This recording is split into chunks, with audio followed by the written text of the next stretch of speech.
Gideon Levy is the finest of Israeli journalists and authors and commentators.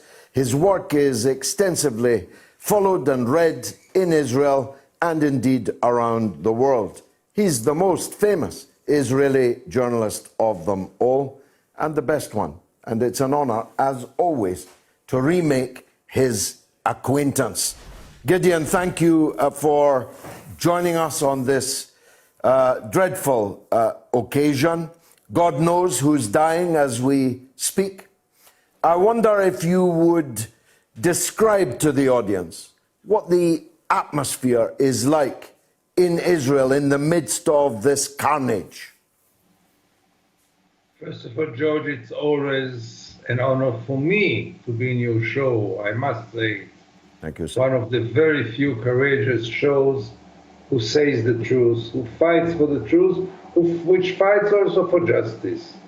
Thank you. Now, there is this unbelievable gap between what's going on in Israel and what's going on right now when we talk in Gaza. I must remind you, George, that if I would go now freely with my car from my home in Tel Aviv to Gaza, it would take me like 1 hour and 15. That's the whole distance. And here in Tel Aviv, life is almost normal. I don't want to say it's normal because we went through many sirens in the last days. But finally, it's almost normal, while 1 hour distance from here, it is really a nightmare. I get so many videos from Gaza, which I never saw before. Dead bodies of children, really massacres. It's unbelievable, and we know nothing about it. Gideon. Israel is ignoring it, by the way. If you ask most of the Israelis, they are not exposed to those images. They know nothing. They don't want to know anything. Gideon, was I right in ascribing this latest frenzy in part to the travails of the Prime Minister Netanyahu?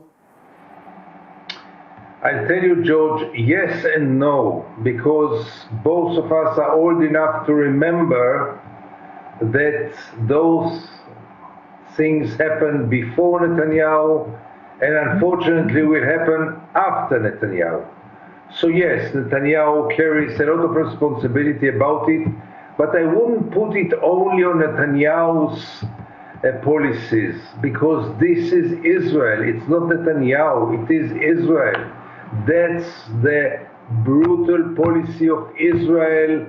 And if you go backwards, you see that almost all Israeli prime ministers did the same. So to put it only on Netanyahu is, in a way, to make our life easier, because once we'll get rid of Netanyahu, things will become better. No, they will not become better. What's the aim of this? It cannot be. This is not an era in which the complete destruction of every Palestinian in Gaza can be achieved, if that was the goal of those who are carrying out this crime. So what is the aim? What is the end game? First of all, nobody knows what is the end game, because there is no end game. As you remember, it was Henry Kissinger who said once that Israel does not have a foreign policy. Everything is domestic policy. You can say the same about the defense policy of Israel. By the end of the day, it is about showing the Israelis that here we have beaten them, we have humiliated them, we are the heroes. This is the end game in a way.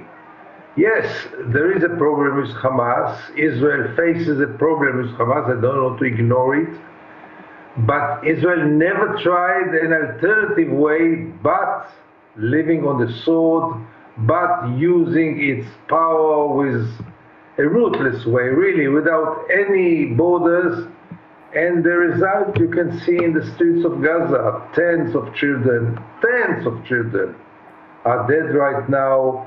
Hundreds of thousands of people are looking not the first time in their life, maybe second, third time in their life, for a place to hide, totally helpless. It's heartbreaking.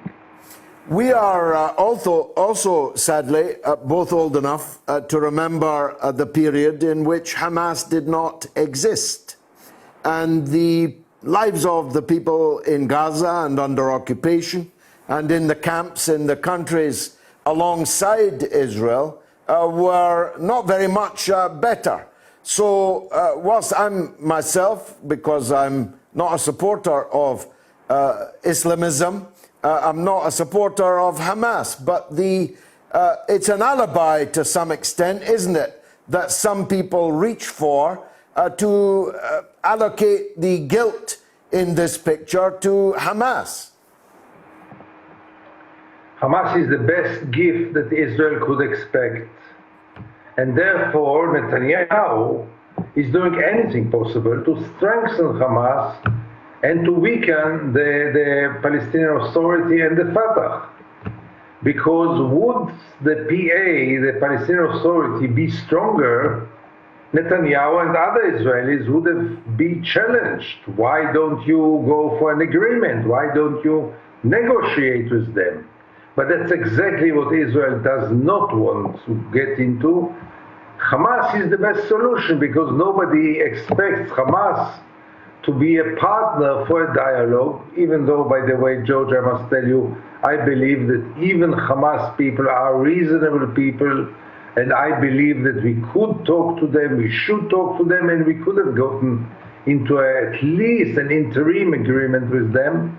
But in any case, you are right. Hamas is a gift for Israel.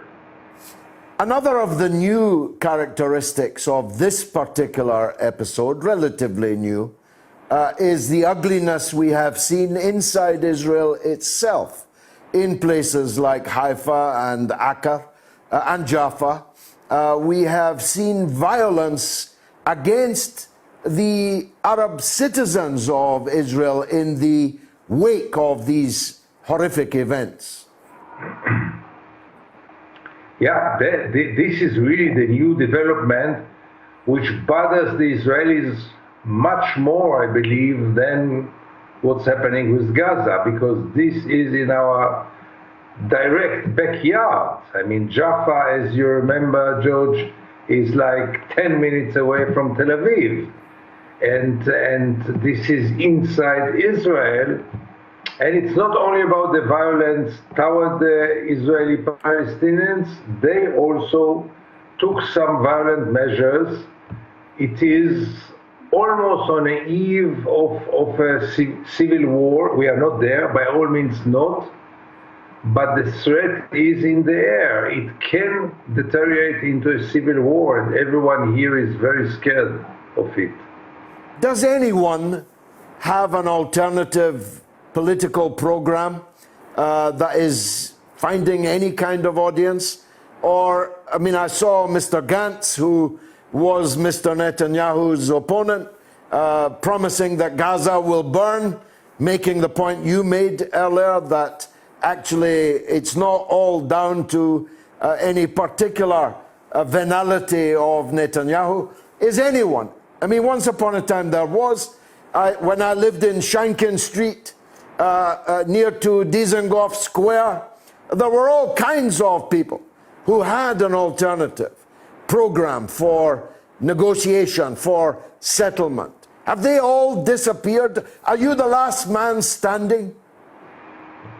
I'm not the last one, but there are very few who still believe in any kind of settlement with the Palestinians. There is no peace camp in Israel anymore. There is a very clear majority which supports the continuance of the occupation, which supports Jewish superiority. And I'm not talking about a majority of 60%. I'm talking about 95% of the Jewish population in this country are speaking in the same voice and therefore the chances for any kind of settlement in the short run are really nil, zero, don't exist. And I suppose, and they'd be correct if they were making this assumption, the neighboring Arab countries, indeed the Arab countries in general, it turns out the Arabs have got a league. It's very much a minor league, but the Arab League has completely failed to rise to the occasion. Only Russia actually has tried to make the Security Council intervene in this situation and demand a ceasefire. So there's no Arab factor, is there? Unfortunately not, but it's not new. The Palestinians are more lonely today than ever before. They really, I don't remember a stage in which nobody cares about their fate as today. Western Europe lost interest. It's all about lip services. We don't bother to speak about the United States, who never cared about the Palestinian problem. And they are really left alone. The Arab world really betrayed them again and again. And, from lip services, and even Russia, I must tell you, George, we have to realize that it's not time for condemnations anymore. It's not time for talkings anymore, because Israel learned to ignore all of them. It's time for actions. And I don't see anyone, including not Russia, and for sure not the United States, is ready to take measures, is ready to take actions toward the Israeli aggression. And how is your work received? To many people watching, as well as intense admiration and respect, will be some kind of fear for you, that you speak in this way, you write in this way. What space is available to you, Gideon? Look, I'm privileged enough to be a Jewish journalist in Israel. And that's a privilege in Israel, because being Jewish and being Israeli means that I am a privileged part of the society. And therefore, there were times in which I even, as you remember, had bodyguards, but it's not the case now. I feel very secure. I feel very free to raise my voice. Not that there are many platforms where I can do it, but in my newspaper, for example, in Haaretz, I have a total freedom and support, not only freedom, but also support to raise my voice. But, it is such a lonely voice that it's almost meaningless. God bless you, Gideon Levy, and thank you again for your peerless wisdom here on the mother of all talk shows. Extraordinary interview that.